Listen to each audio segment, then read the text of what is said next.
নামাজ আমরা সবাই মনোযোগ সহকারে আমরা পড়বো। দুনিয়াটা অস্থায়ী, আমাদেরকে মসজিদ বলা হয়ে দিতে হবে। মসজিদের সাথে আমাদের গভীর সম্পর্ক, গভীর ভালোবাসা আমাদেরকে রাখতে হবে। এবং বিশেষ করে আপনাদের যে একটা মাদ্রাসা, একটা সুন্দর একটা খানা আপনারা করেছেন, আলহামদুলিল্লাহ। আমার মামা হযরত মাওলানা আফজল হোসেন সাহেব অনেক সময় এই কথা বলেন যে ঈদ শাখা যে খোলা হয়েছে, এখানে ছাত্ররা ভর্তি হয়েছে, লেখাপড়া খুব সুন্দরভাবে চলতেছে। যারা বলেন আলহামদুলিল্লাহ।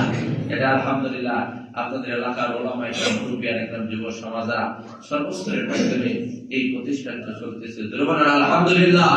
আল্লাহ রাব্বুল আলামিন আমাদের এই মসজিদগুলা, এই মাদ্রাসাগুলা, আমাদের এই প্রতিষ্ঠানগুলা যেন সবগুলা যেন সুচারুরূপে সুন্দরভাবে চলতে পারে।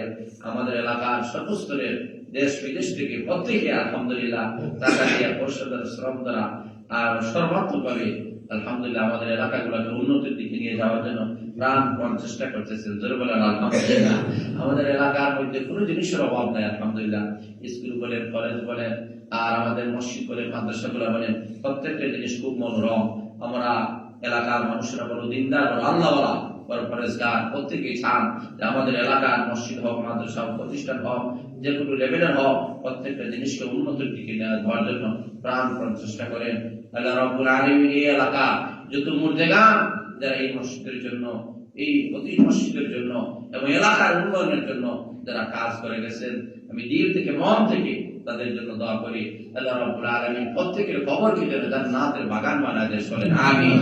এবং যারা জীবিত আছেন, আল্লাহ প্রত্যেকের জন্য এক হায়াত দরাজ করে।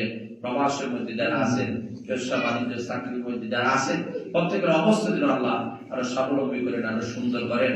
এবং আমাদের এলাকার যারা অসুস্থ আছেন তাদের জন্য দোয়া করি, আল্লাহ যেন তাদেরকে সুস্থতা নিয়ে আমল দান করেন এবং প্রত্যেককে যেন স্বাবলম্বী করে দুনিয়া এবং আখিরাতের কামিয়াবি অর্জন করার জন্য আল্লাহ আপনাদেরকে, আমাদেরকে তৌফিক দান করেন। ওয়া আলহামদুলিল্লাহি রাব্বিল আলামিন।